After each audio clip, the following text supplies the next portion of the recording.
Thank you for tuning in. This is 101.5 KZKA FM, home of the Wolves, here at Los Angeles Academy of Arts and Enterprises. This is an interview made by students for the Los Angeles community to showcase local artists, musicians, politicians, and local creatives.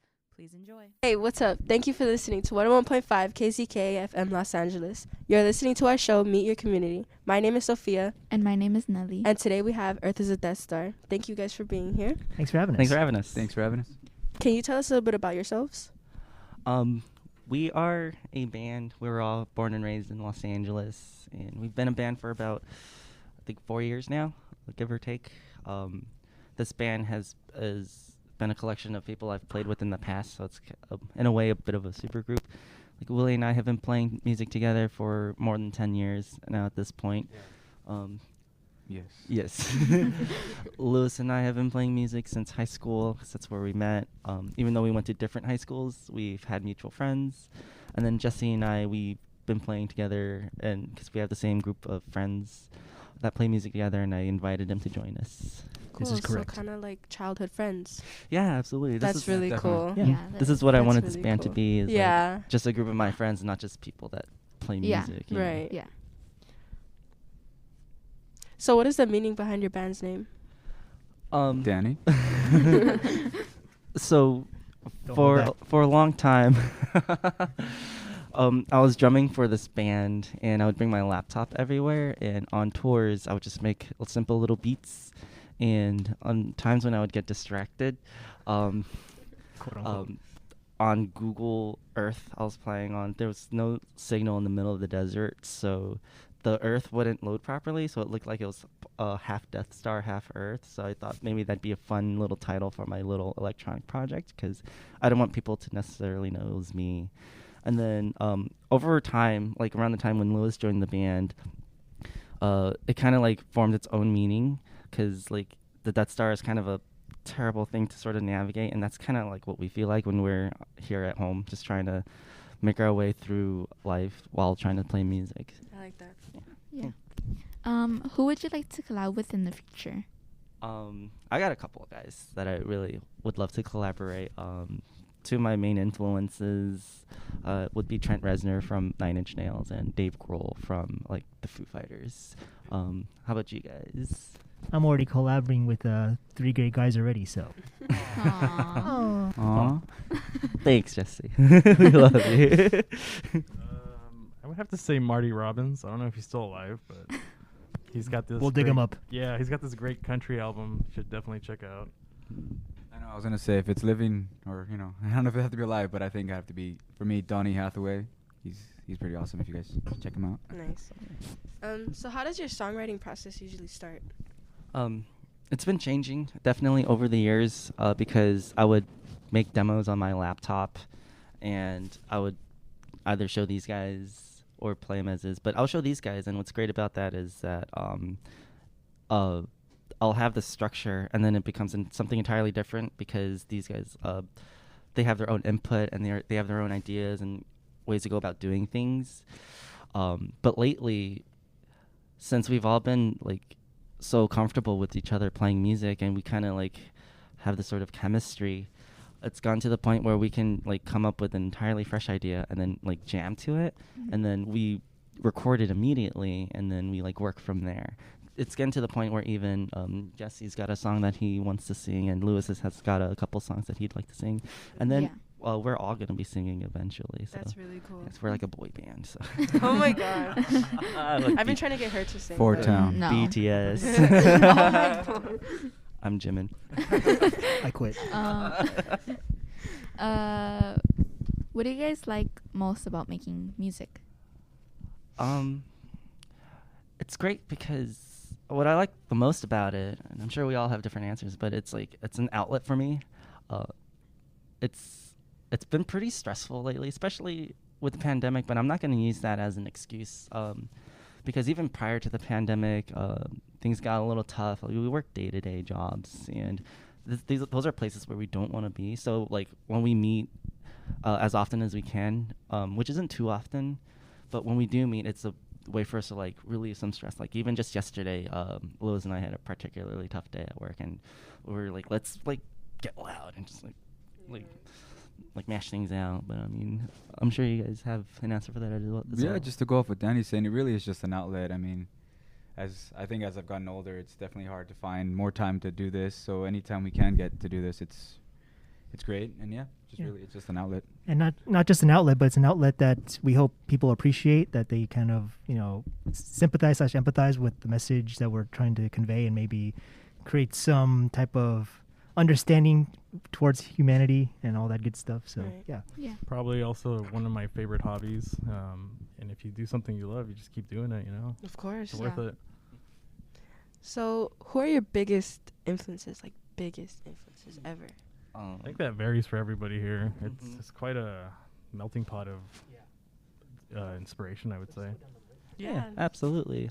It changes over the years, absolutely. Yeah. When we started, because I like making electronic music, that was definitely my way of being Nine Inch Nails and Trent Reznor.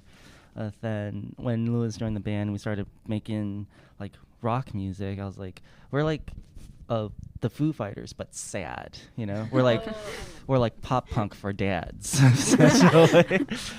My girlfriend came up with that not too long ago. But nowadays, like with Jesse coming up with ideas, and Willie and Lewis coming up with the ideas as well. Those are like stems from them and their influences as well. So I can't really speak on their behalf. So. Yeah.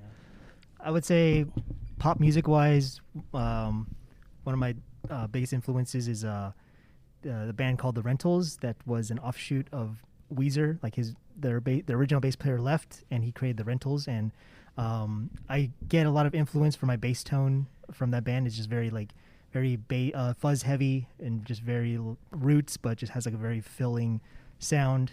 Same thing with Earth to Death Star. Death from Above, I like 1979. that band. I know. Heard of them somewhere. No, yeah, another band that has a similar tone is like Death from Above, 1979. Same thing, like very like heavy bass, but like still like just groovy and stuff like that. And also like actually like video game music. Not to be a dork, but like a lot of like riffs that come up, I hear like stuff like, hey, it kind of sounds like something from like Street Fighter or Mega Man or something. So yeah, I'm kind of a dork like that. So For me, I think my biggest influence is Led Zeppelin, but I think John Bonham as a drummer. That's been always. I remember I was like 14 or 15 watching that DVD as a kid, and just Royal Albert Hall, 1970, just blew my mind. It just raw energy, and I think ever since then it's just been embedded in my DNA. But Lewis? I'm gonna go with like pretty cliche answer, but like 90s music in general, not just grunge, but anything from like Ace of Base to Sneaker Pimps or Nirvana especially. Okay. Very cool. Who is the main person that got your band together? Danny. I think Danny. that would be Willie. I got Danny. you guys are wrong. It's Danny. Yeah. Yeah. That's you. Yeah, Next question. absolutely, because I wonder who it is. yeah. Okay. What venue have you guys always wanted to perform on? Oh wow. High school. Dream come true. Yes. I mean, That's a big question. I know. I'm just gonna say Madison Square Garden because why not? That'd be cool. What are our options? E, all of the above. Not venues necessarily, but to be able to like play festivals would be cool. Yeah. Yeah. Festivals are fun. Yeah. What are some of the things you do to prepare for a show day? Practice.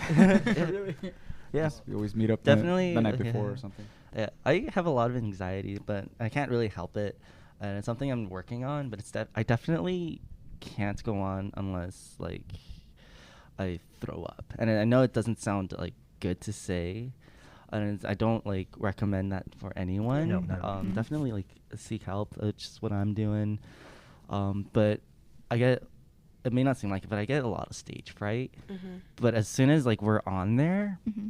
it's like all like hell breaks loose and I don't even care anymore. It's great. Yeah. We do this little huddle where we're like, because we love each other, we like hug and then we're just like, let's go. And it's like kind of like a football team. Not that we've ever played, but yeah, that's what I do to prepare for the show. Unfortunately, but I definitely like stretch or just like try to keep Yeah. my minds off things. Yeah. and s- Yeah. Treat- Stretching. I yeah. think. Treat every show like it's the last. An empty Yeah. stomach, honestly. How about you, Jesse? I'm like the opposite. Like sometimes, like well, I just make it a habit to like, almost pretend like I'm not playing a show that night, and I just do my normal stuff. And then when it's like, oh, I have to go, and just kind of helps me keep loose and get rest and stuff like that. Yeah. And I don't know. That's Yeah. smart. Yeah. So I know sometimes like on stage mistakes happen. How do you handle those mistakes like during live performances? Burpees. Oh, well, as one who makes a lot of mistakes, I kind of try to shrug it off and laugh it off, and then just kind of continue. Like, even if you have to wait a bar or a measure, just pick it up where you left off. Yeah, it's Yeah. really all about vibe when you're on stage. Like people won't even notice. It's just how you carry yourself on when you're up there. Like if you make a big deal about it, people are gonna be like, hey, what's going on? But if you just pretend like, oh, that was the whole part. That was part of the song the whole time. Yeah, and then people are Right. like, okay, cool, and then just yeah. Yeah. Yeah, really, just to go off what these two guys said. Yeah, it's laugh it off, and also really more often than not, nobody even knows. Like I for me, I think I've struggled with, I guess, trying to be a perfectionist. I think when I was younger, I always really get upset like when I mess up, like really take it personally. Like it was always just me, not like I'm mad at the group. Yeah. But then I got to the point for me where it was like almost like I didn't even want to play music anymore, and I just told myself like if I'm not happy doing this, then why am I doing it? So it's really just got to accept the mistakes, to learn from them, and just shrug it off and laugh it off because it's not the end of the world, really. Virgo. Cool. Yeah. Oh, you're a Virgo? Oh, okay. We're Virgo. It was in an Aquarius. Oh my God. Can't 4 relate. now. What? Hashtag can't relate. Can't relate. I'm a You're hired. Scorpio. Virgos are the best. I mean, Can't I made a lie. ton of mistakes today. I mean, I Oh, made really? yeah, I made had- two. yeah. I keep a tally in my head. I'm like, Yeah, two I made a mistakes. few, and I'm like, oh well. And that goes with like your fan base, I guess, too. If they follow your music pretty well and they know, like, Yeah. Yeah. yeah, they'll know. But at the same time, we're all having fun, right? Yeah. Right. Yeah. There's Again, like it's- things like technical issues that are completely out of your hands, so you just gotta roll with the punches. Yeah. Yeah, Yeah. the show we played in San Pedro, the last song we played, my guitar went out. And yeah, and then I it remember was that. like the last 3 seconds of our songs. And it made it seem like I threw my guitar in the air, and everyone's like, "No, that's such a nice guitar." But I just kind of like fell to the ground because I was having so much fun. Yeah, good. Yeah, I like the improving. a good saying. I like to say it Yes. doesn't have to be perfect; it just has to be good. Right. And, Yeah. What are some of your future goals for this band?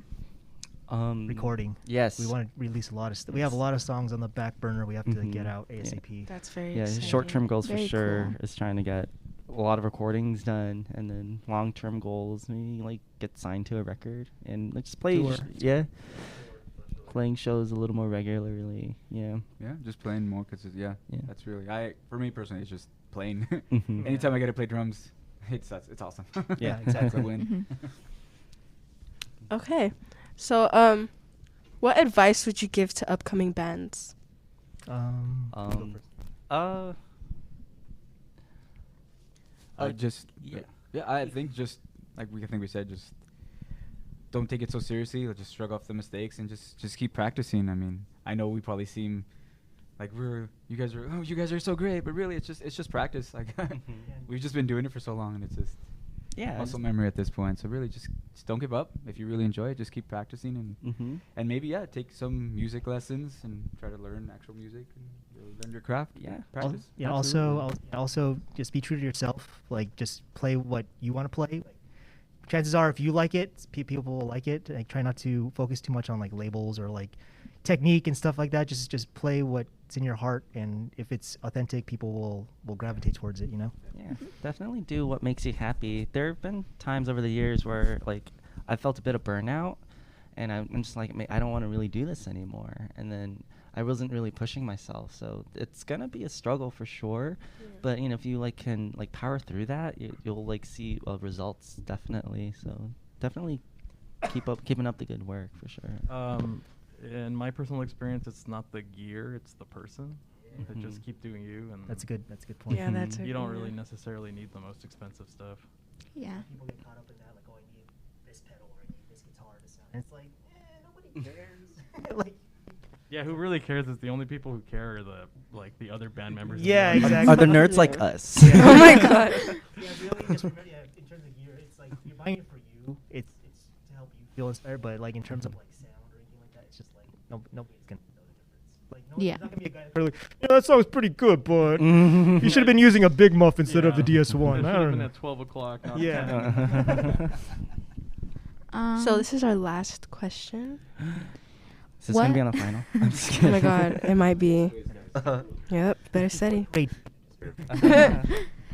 So what does success mean to you guys as a band?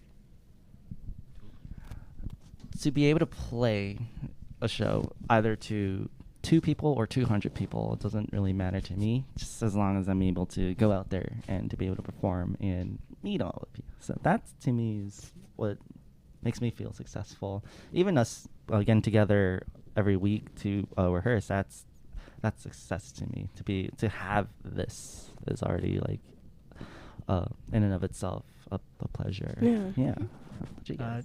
and to that point, especially when playing shows, whether it's like a big crowd or like 3 people in the back, even if just like one person comes up to you, go, "Hey man, that was an awesome set. That was so good." That means the world to like any, not just us, but just to any artist. Just like, yeah, if you like it, just pay it forward. Tell them like, dude, it'll it's seriously kind of going back to burnout. It kind of makes or breaks that feeling of burnout. Like, why am I doing this? It's like, and the reactions from you guys is Yeah. like, that's awesome. Yeah, So- and like really what Jesse said, yeah, that'll carry us through the week. Yeah. There's that one guy coming up like, you guys were awesome. Like, Oh. Yeah. that was cool. Yeah. and to me, that's a success for sure. Yeah, not to drag it on, but the same answer. There's always that one person who shows up as like, oh, really sincere, and I know personally me, like I'm very hard when it comes to criticism, and I was just like, oh, I don't think you mean it, but they probably do, you know. Yeah. Yeah. What we're- Alrighty. Yeah, what we're trying to say is you have all been excellent to us. So thank you Oh, so much. wait. So that's it. Thank you for coming again. Thank you. Thank Once you. again, thank you for listening to 101.5 KZKA FM. For more content like this, please check out our website at kzka.org for program schedules and additional information, or DM us on Instagram at 101.5 KZKA. You can also email us at 101.5kzka@gmail.com. Thank you, Earth is a Death Star. Thank you. Thank Thanks, guys. Thanks for you. having us. This was Oh great. yes. There's a Death Star. Find us online, Spotify, and all that. Cool. And now, introducing our musical guest. You're listening to 101.5.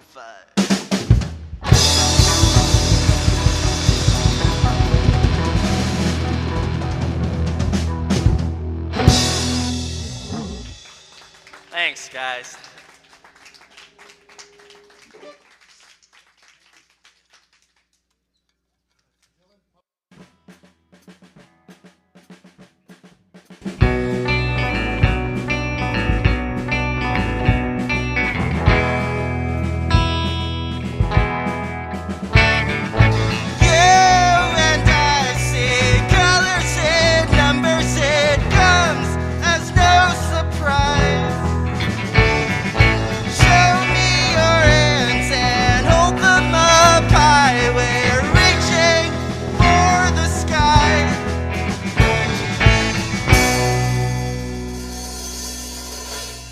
You're listening to KZKA 101.5.